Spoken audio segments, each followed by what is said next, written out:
But the assumption is that it's all in control. My assumption, it's all out of control. I have no idea where an interview is going to go. Take this case. Do I know what you're going to say next or what I'm going to say next? No, I don't. And that's okay. I think that's good. Hey, it's Ben Mankiewicz. I have a personal pantheon of great interviewers, people who elicit something authentic from their subjects. Howard Stern gets his guests to relax, to be themselves. Dan Patrick asks quick, thoughtful questions. David Letterman regularly got to the core of what was important, asking exactly what was on my mind. My brother Josh Mankiewicz of Dateline is an elite interviewer, equal parts sympathetic and ferocious. The antagonistic part of the job has never been a strength for me. Other good ones spring to mind: Terry Gross, Dick Cavett, Tavis Smiley, Werner Herzog, and then there's the man you heard in that clip, Errol Morris. Morris's interviews are the source material for his groundbreaking documentaries. He is one of the defining documentarians of all time.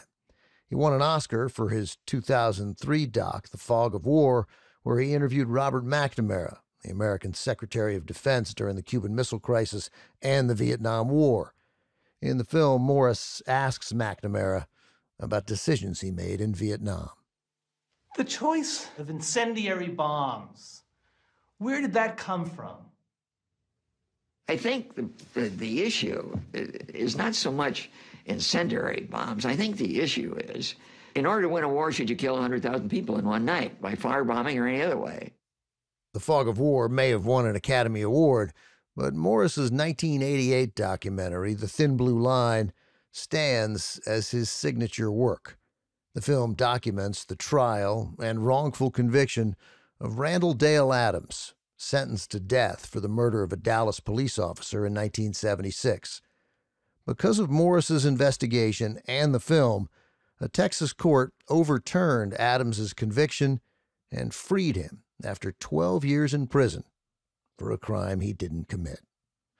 Errol Morris has also interviewed Trump's top political strategist, Steve Bannon, for his film American Dharma, and George W. Bush's Secretary of Defense, Donald Rumsfeld, in The Unknown Known. Today, though, the tables are turned. With some trepidation, because he doesn't suffer fools, and abundance of curiosity, because I admire him enormously, I interview the interviewer, Errol Morris. I'm your host, Ben Mankiewicz. This is Talking Pictures, a podcast about movies, about memories, and all the stuff that happens in between. Turner Classic Movies makes this podcast with the streaming service Max, where you can see some of the movies mentioned in this episode. I had many questions for Errol Morris, but he quickly began telling me about a new project he's working on based on the life of Ed Gein. Gein served as the inspiration for Norman Bates, the central character in Alfred Hitchcock's Psycho. Gein was a real-life serial killer in Wisconsin during the 1950s. He became even more gruesomely famous when it was discovered he dug up corpses in graveyards and made keepsakes out of the bones and skin. This is my conversation with Errol Morris. Errol, welcome. Thanks for doing this. It's always interesting to talk to you. Well, I like talking to you. That's why I'm doing it. Oh, well, that's incredibly nice. That really is. Thank you. It's truthful. It's not nice. Well, it's nice that it's true. Ah, there. Okay. Okay. I'm pleased that it's true. Oddly, since Friday, I'm talking to you on a Monday, and Friday, I spent 2 hours for another organization, for CBS Sunday Morning, talking to Werner Herzog. And it's a lovely coincidence that I would talk to him Friday and you Monday. And he very much wanted me to say hello because, of course, he admires you enormously. Well, it seems like it's too late to say hello to him, but hello, it's Werner. Too late. That's right. Yeah. I have a scene with Werner. I'm finishing a script for a drama that I hope to direct in the near future about one of my very favorite subjects Ed Gein, Yeah. who, as we all know, was the origin story for Psycho. And Werner and I had an appointment to exhume Ed's mother's grave, Augusta Gein's grave. And I didn't show up. And the line in the script, I believe it was my line at the time, I've caused my mother enough trouble without getting arrested for grave robbing. True enough. That, so literally, and I wasn't sure how I'd get into it because, you know, I only read it recently. I didn't know that you had this appointment, but it's in Werner's memoir. And so I asked him, did you really show up to exhume Ed Gein's mother's body, but Errol Morris didn't come? And he was like, yeah, basically, that's what and he said, I don't know that we would have gone through with it, but it made it easy when you thought, so what was the thinking there? Like, this is, because it's interesting that you would even make a plan to do it, right? I mean, like there was a conspiracy to exhume the body of Ed Gein's mother. It just wasn't executed. If you've seen Psycho, which I assume you probably have even more than once. That's a Hitchcock film, right? I believe it is. Yeah. And there's a scene that has always fascinated me. Well, the whole film fascinates me, but a scene in particular with the psychiatrist at the very end. Simon Oakland gives his account of why Norman Bates acted the way he did. Now, he was already dangerously disturbed. Had been ever since his father died. His mother was a clinging, demanding woman. And for years, the two of them lived as if there was no one else in the world. Then she met a man. And it seemed to Norman that she threw him over for this man. Now, that pushed him over the line, and he killed them both. It's a very long scene. I recently read Robert Bloch's autobiography. Have you ever read this thing? Robert Bloch's autobiography? Yes. I have not. No, you I haven't. should. Here's a homework assignment for Ben. I'm writing it down. It's called Once Around the Block. Clever. There you go. He talks about the trip from writing Psycho to its appearance as a movie, and the problem that he had with Simon Oakland's speech at the very end. Thought it was too long. But because of that speech, everyone thinks Ed Gein took his mother from the grave. But I don't think he did. I think Augusta is still down there in that grave in Plainfield Cemetery. But what's the best way to adjudicate this issue once and for all? Well, I think you know the answer. You got to go down there and look. Because he had dug up other graves, right? Oh, yes. Many others. So there was a logical thread to follow there. He dug up other graves. Of course, did he also dig up his mother? But then you got, what did you get? Did you get cold feet or so to speak? Yeah. Well, I gave you the answer. I thought this is not a good time to get arrested for grave robbing. That's right. You don't want to get, that's something for when you're in your 50s, right? When the court will show compassion. That's when you want to get arrested for grave robbing. What you're not really going to rob it. It was just grave examination, just to be fair. What do I have to do? I mean, I see myself appearing in court. Your Honor, I'm sorry. I don't know what the fuck I was doing. It was obviously a mistake on my part, and I'd like to sincerely apologize to everybody. No, the best thing is just not to show up. That's right. That's right. Save you and Werner the trouble of backing out and going to a diner instead. So let's talk about Ed Gein for a second, because to me, sort of demarks some sort of significant beginning of action taken by you, right? That you're in college, right? And you talk about Ed Gein a lot, but then you think, I talk about him a lot. Why don't I just go talk to him? Like, you realize you can do it, which I think is, that's not a thing that would occur to most people. You want a primer on how to speak to Ed Gein. Well, Ed Gein is dead, so it's not going to do you much good one way or the other. I found a way in through, believe it or not, psychiatrists. Talk to forensic psychiatrists, make friends. As a person who has received extensive psychiatric assistance over the years, I'm used to talking to psychiatrists. They're my putative friends. And talk to a guy who is a big-time forensic psychiatrist in Madison, Wisconsin, ask his help, how I can get into... Ed is living at the time as one of my favorite addresses. If only I could have an address like this. Central State Hospital for the Criminally Insane.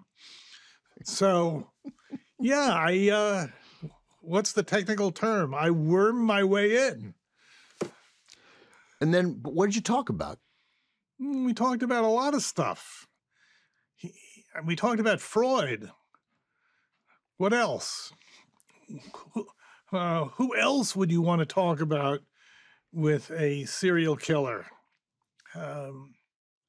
He was disturbed by Freud, and probably for good reason.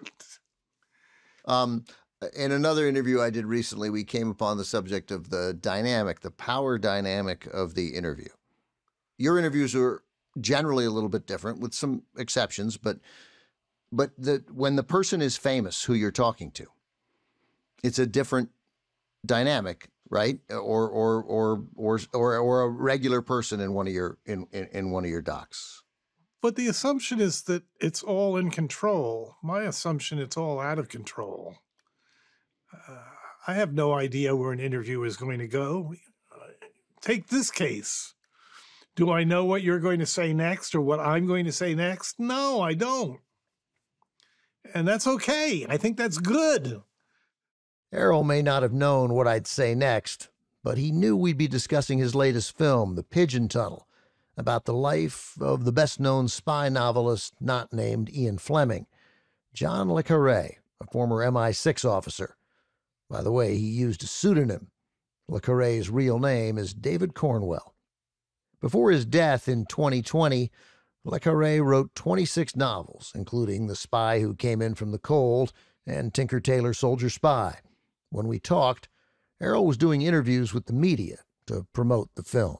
I've had to do about 100+ interviews with respect to this recent film, The Pigeon Tunnel.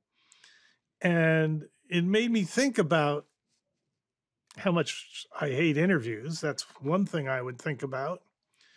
And how John le Carré, David Cornwell, whatever you want to call him, and I could never really agree on what was going on.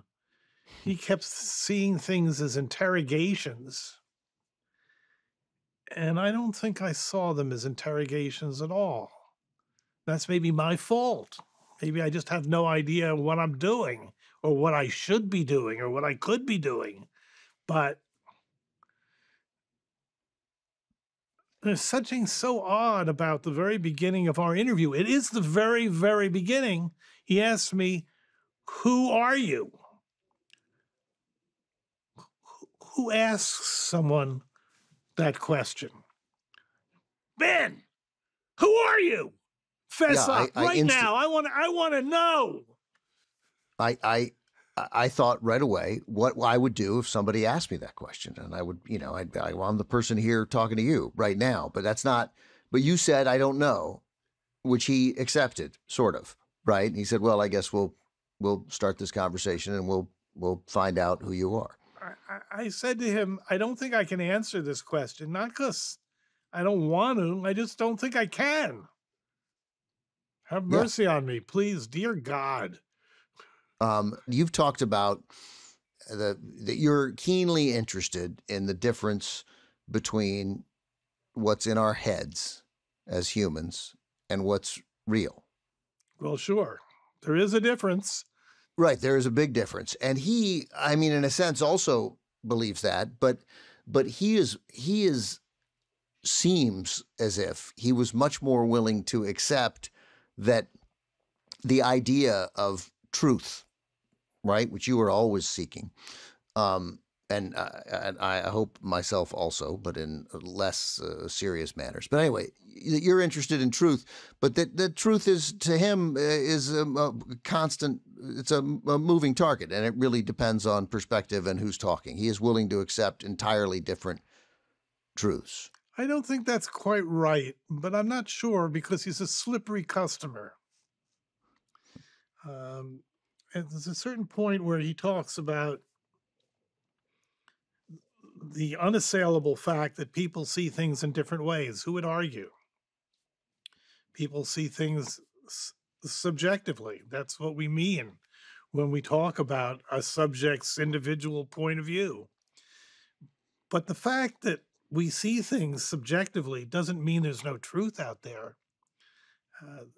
The Philip K. Dick line that I love to quote, Philip K. Dick said, "Reality is that which doesn't go away when you cease to believe in it." It's still there. It was there before I was born. It was there before any of us were born. It was there before we evolved as a species, or if you like, devolved as a species. And there's a fact of the matter. And David acknowledges it in a strange way in the movie. He says there is an objective truth, and it's seen by some third-party observer. We may never have access to it. We may never be able to get our hands on it, but somehow it's there. And that's something that I do agree with. We're going to take a quick break. Coming up, Errol Morris gives me an interview tip. I kept telling myself, if you just simply shut the fuck up and let people talk, they will show you how crazy they really are.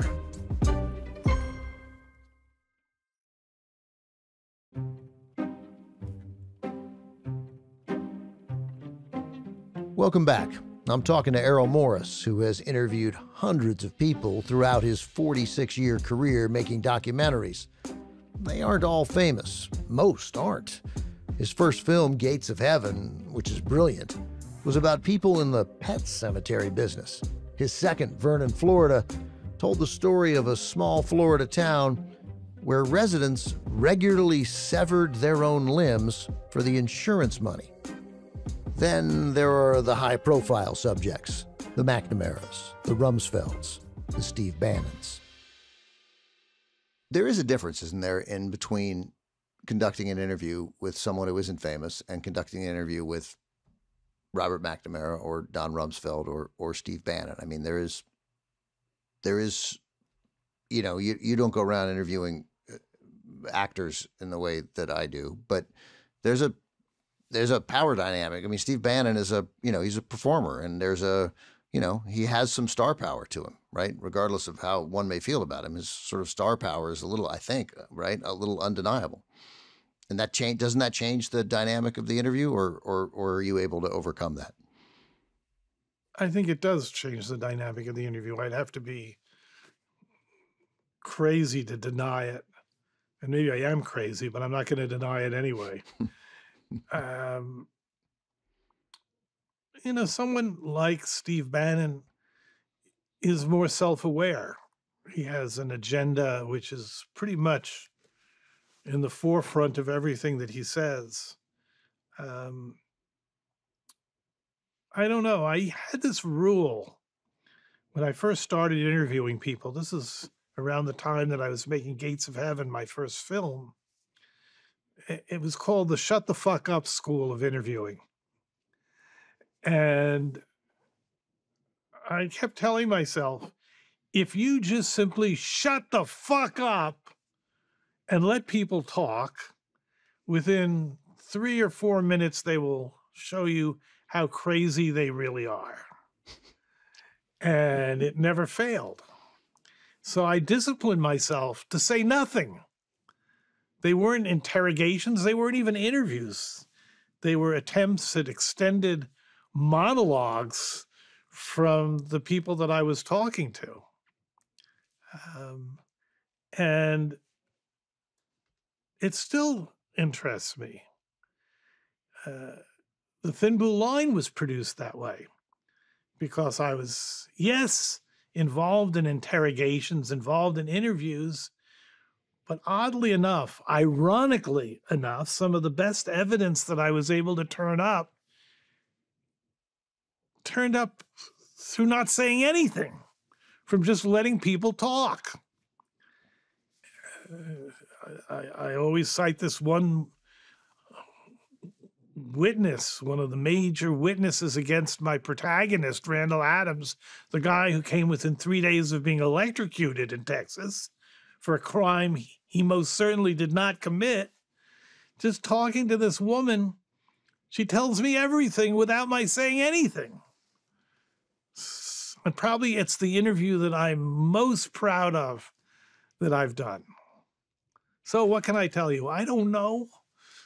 I've been attacked in the case of the Pigeon Tunnel for basically not being, a lepidopterist. You really want to take the bug and you want to nail it to some kind of board. Is that school of interviewing. And I never saw that as my job, and maybe that's my mistake. I don't know. I thought my job was to sort of tell a story about David Cornwell, about John le Carré, about how he sees the world. And he sees the world obviously as a world of constant lies and constant evasions. But that doesn't mean I'm not doing my job, or does it?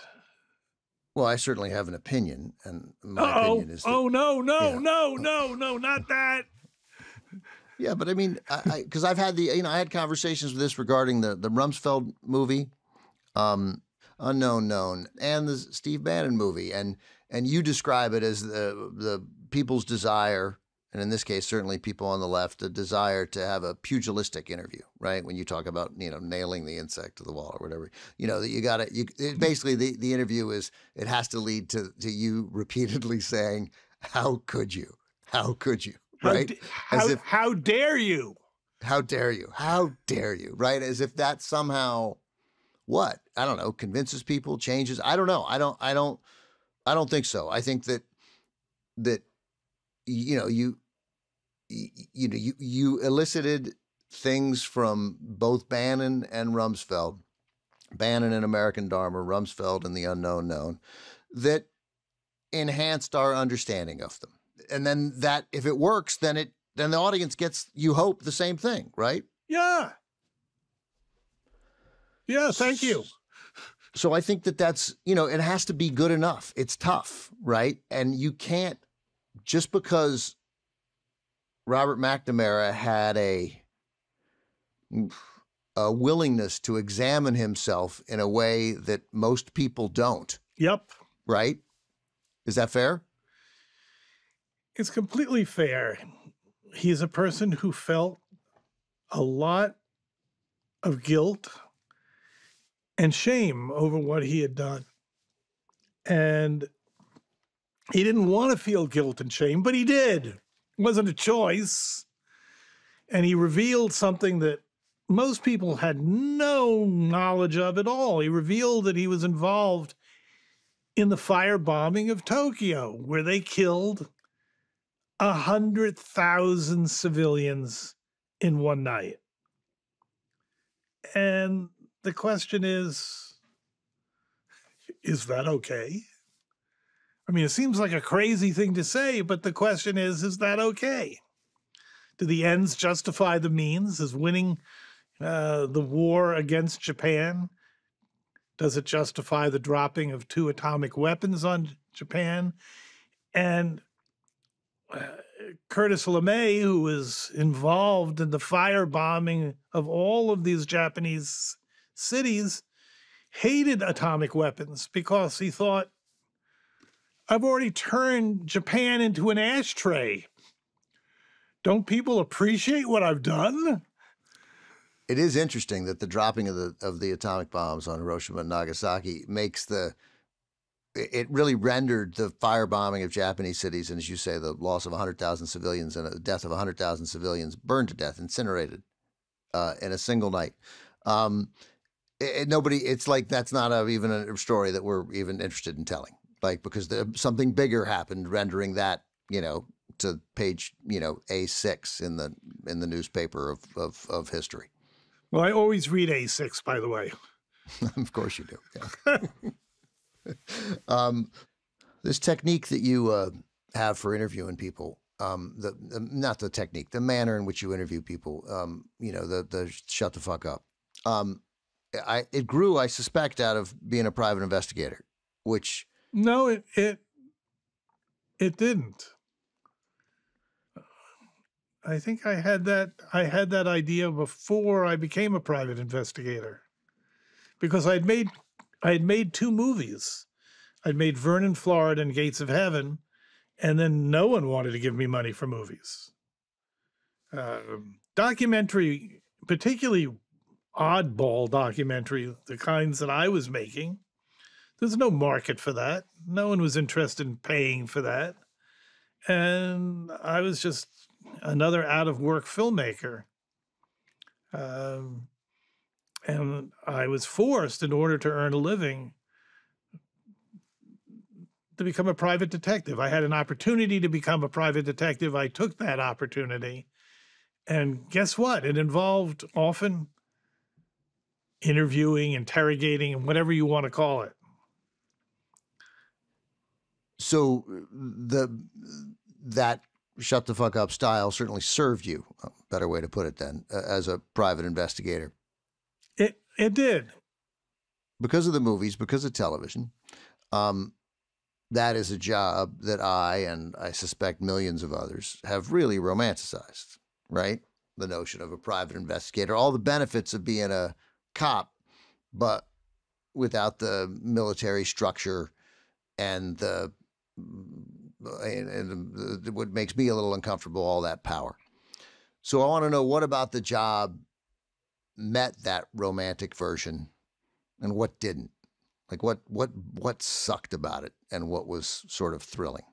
What was thrilling about it was a job, and it was a well-paid job. Well, a guy who was a major investigator, hired on some of the biggest financial cases.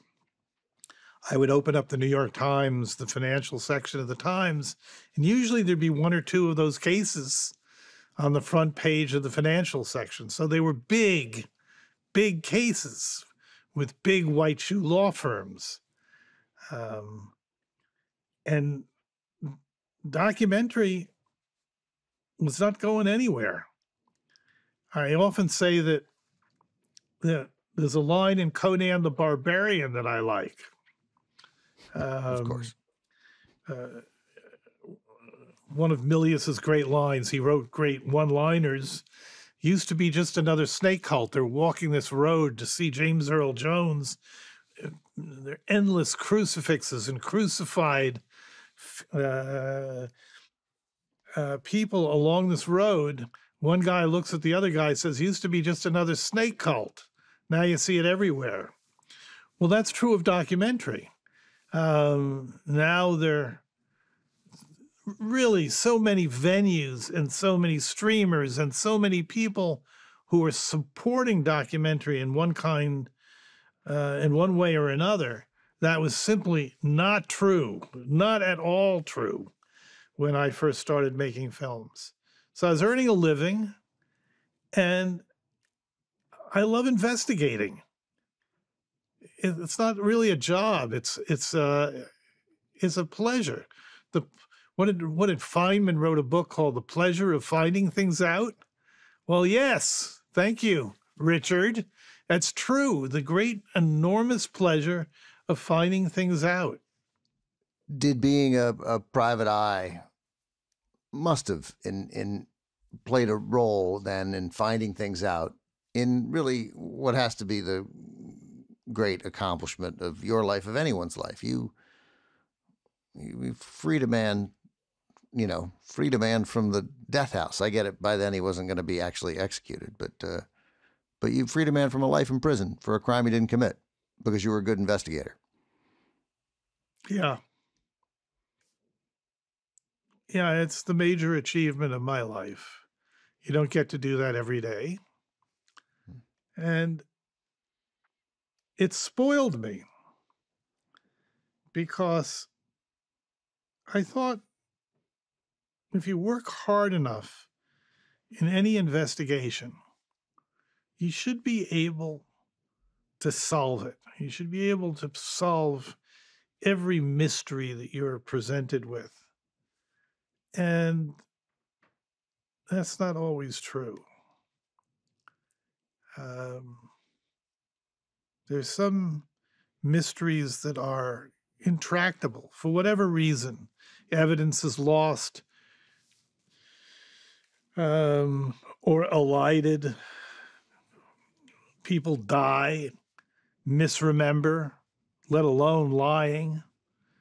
Yeah, or not, or don't participate. Like, we just won't share what they know, or right? vanish. And the public wants certain kinds of things. It's like the problem with McNamara and Rumsfeld. People want redemption. People want someone wringing their hands and saying, "Oh, I'm so sorry. I killed 1 million people. That was not good. I'll try not to ever do that again." People want answers. They want, "Oh, this is the truth." And I sometimes like to remind people that anybody who tells you this is the truth, a movie, a book, whatever, you should be instantly suspicious, because the truth is a quest. The truth is a pursuit. It's not something handed over to you. One last thing, and I'm just, this I think was a piece, I think it was New York Magazine or the New Yorker, I can't recall. You were they were asking you some questions. They were printing most of the transcript. The whole question and answer format, to me, really misrepresents what's going on. First of all, I think all questions are more or less rhetorical questions. No one wants their questions answered. They just want to state their question. And in answering the question, the person never wants to answer the question. They just want to talk. Did I say that? You did. And I wrote it all down because I was like, oh, that sounds like slightly irked Errol Morris. I think it's pretty funny. I don't think it's untrue. You don't think it's untrue? I mean, I don't really just want to get, I definitely don't just want to ask the question. I definitely am interested in the answer. Right. And I know you are too. Otherwise you can't make a film, right? True enough. Yeah. You got me.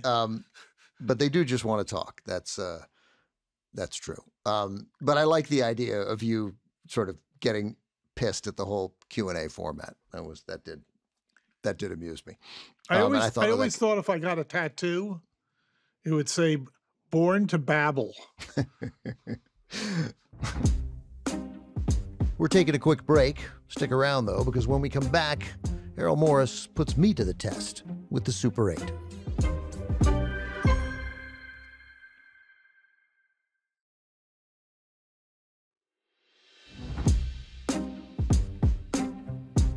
So this is the part of the interview where we ask filmmakers a series of set questions about movies they've watched, loved, and haven't forgotten.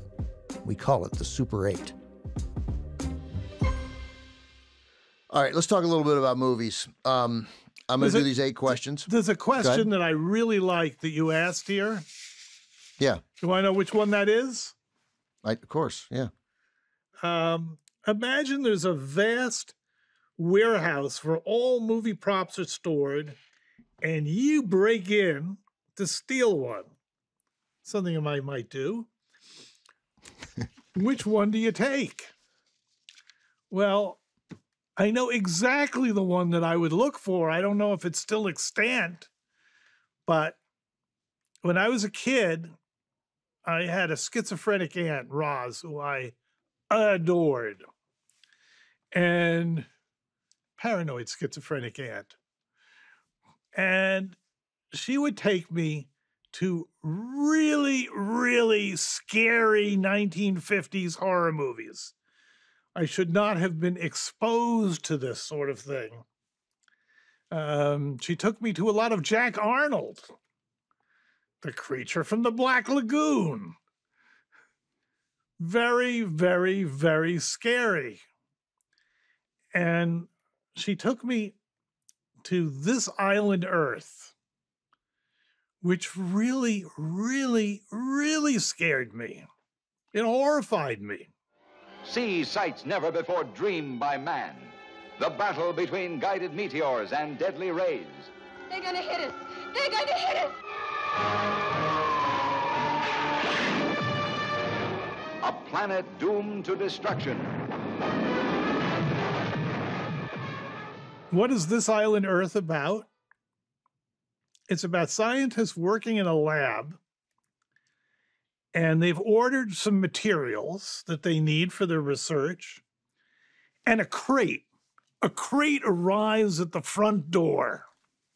A lot of strange markings on the crate. They don't really quite get it. They open it up, and there are sophisticated electronic devices in there that they have never, ever seen before and can hardly even imagine.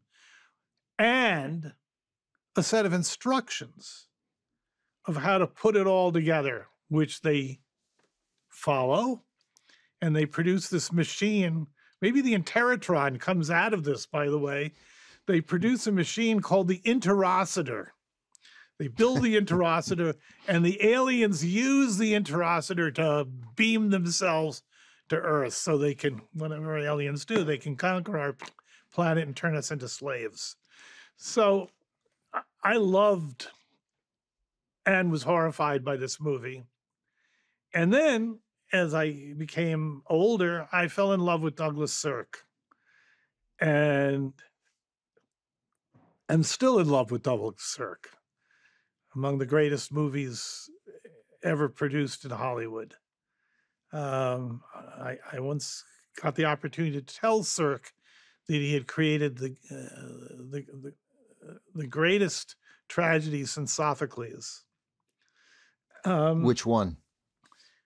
To me, the greatest of them all is Tarnished Angels. Oh, not what I thought. I don't think that's really I don't know that anybody has said that's his greatest. That's good. Of course, you would say something different. Yeah, because anyway, so I'm watching Imitation of Life, Sirk's last Hollywood film. And it's about a half-black girl who is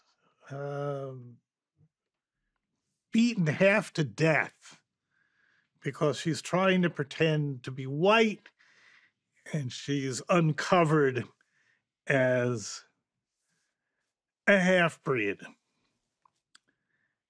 And she's beaten, horribly beaten in this scene with Troy Donahue.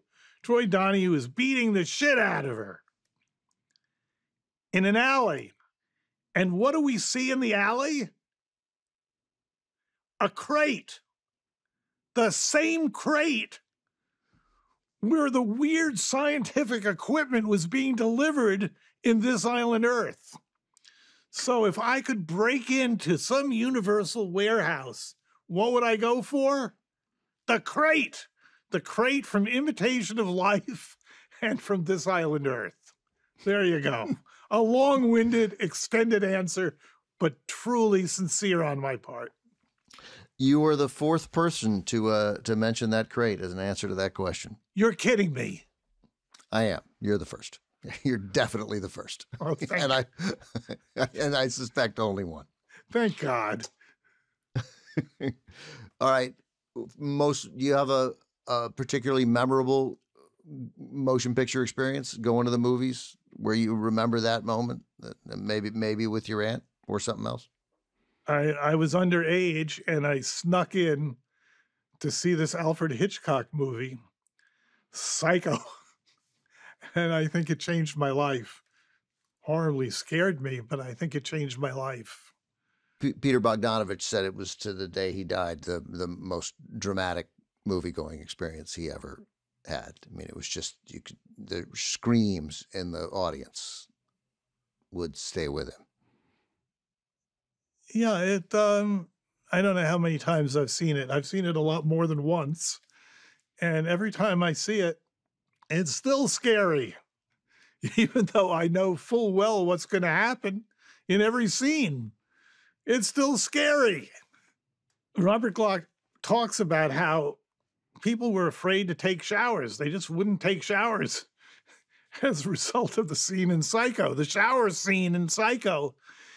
And he points out people should be grateful that I didn't kill her on the toilet.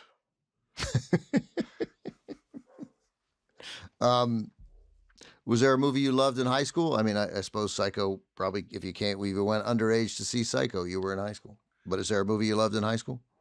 Well, I went to an artsy fartsy prep school in Vermont, the Putney School, and they showed us Les Enfants du Paradis. And how can you not like that? I think it's real hard. And yes, I thought it was utterly amazing. Still do.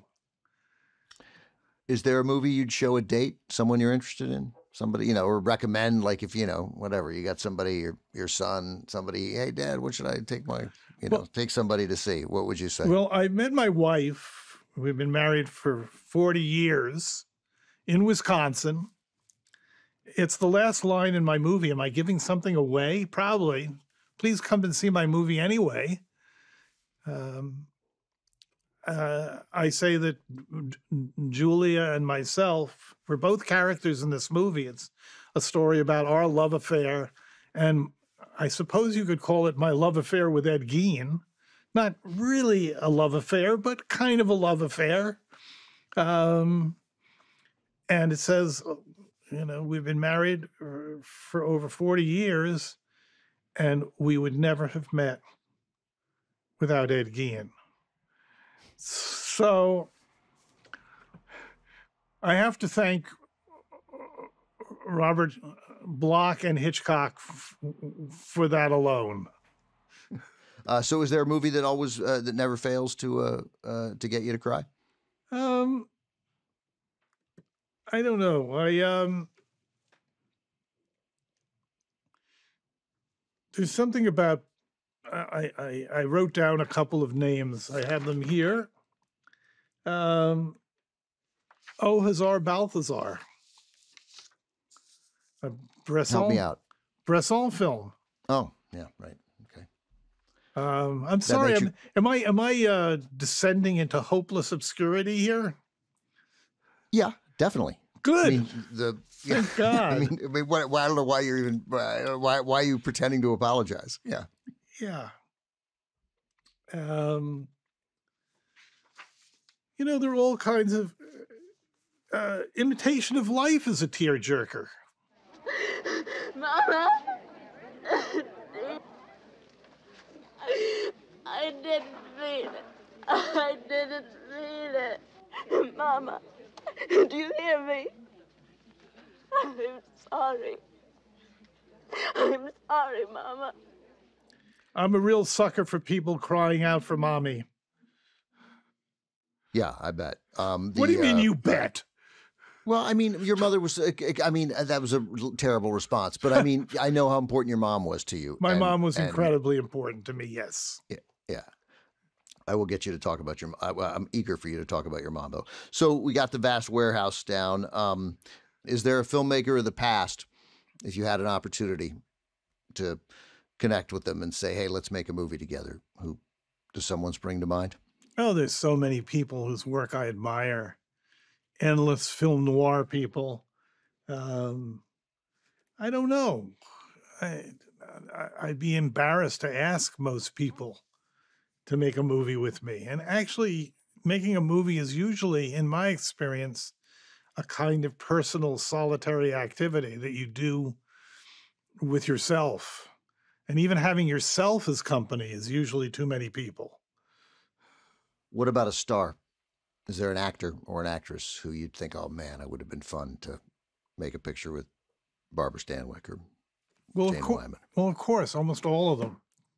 There's an extraordinary array of Hollywood talent. You know, going back to Tarnished Angels, you seem surprised that I would bring up that movie among all of Douglas Sirk. The novel and the movie is a very free adaptation from a novel by William Faulkner, Pylon.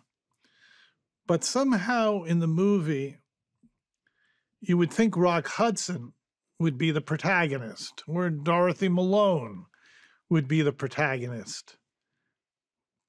But oddly enough, it becomes Jack Carson. Jiggs. He becomes the center of the story because it's a story about being, for me, a story about being left with nothing. Would I like to work with Jack Carson? Wow. Sure. You betcha. Why is that appealing to you, the story of being left with nothing? I don't know. Maybe because I incline to the existential, to a certain kind of barrenness, to despair. I always quote this line about hope, a conversation between Max Brod and his closest friend. Let's see if I can remember the name, Franz Kafka. And Max Brod asks Franz, hope. Franz, surely you believe in hope? And Kafka answers, yes, of course, just not for us. That's another great line. So the seventh question here in our list is going to lead to a complicated answer, but I'm curious whether maybe somebody mentioned it. So did your father have a favorite movie? And I realize the challenge for you in answering that question. Well, the challenge is that I have no memory of my father. My father died when I was 2 years old. He died in December. I turned 3 in February. I know what my mother would say about my father, usually that your father would never tolerate this kind of behavior, which was probably true. And I don't remember either. Well, I certainly don't remember what my father's favorite movie was or his least favorite movie. I have no memory of him at all. My mother was not what I would say a movie fan, but my aunt was. And I most certainly remember her favorite movies. Name them. Name a couple.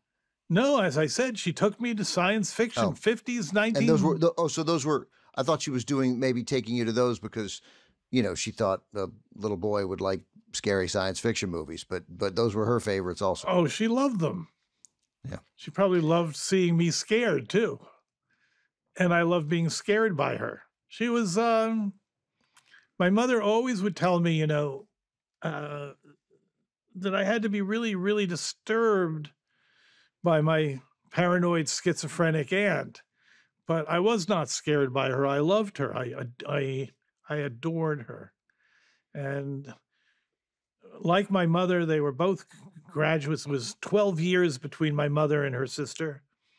My mother was the older sister. Both graduates of the Juilliard, both exquisite pianists and musicians.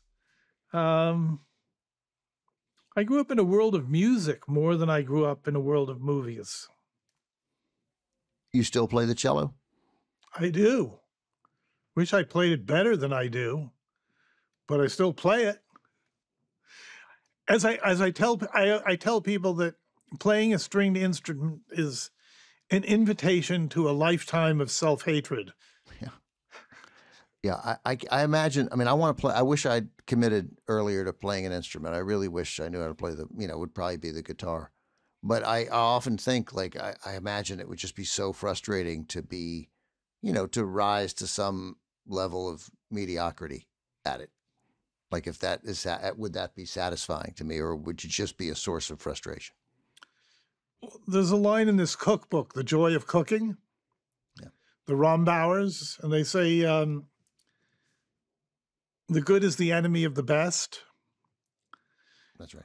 And I have my own version. The mediocre is the enemy of the truly execrable. Yeah, it's a nice little twist on it. Thanks, Errol. This is great. I love talking to you. Thank you so much. Well, I hope our paths cross again soon, and it's always a pleasure. Thank you. Hope you enjoyed my interview with Errol Morris. I don't know about you, but a double feature is now in my future. I'll be pairing This Island Earth from 1955 with Douglas Sirk's 1959 classic Imitation of Life, because I gotta see that crate.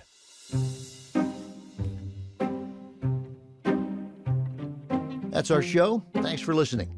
You can find many of the movies we talked about on the streaming service Max. We made a list for you. It's in our show notes. James Kim produces and edits Talking Pictures. Dory Stegman books the show. Glenn Matullo mixes each episode.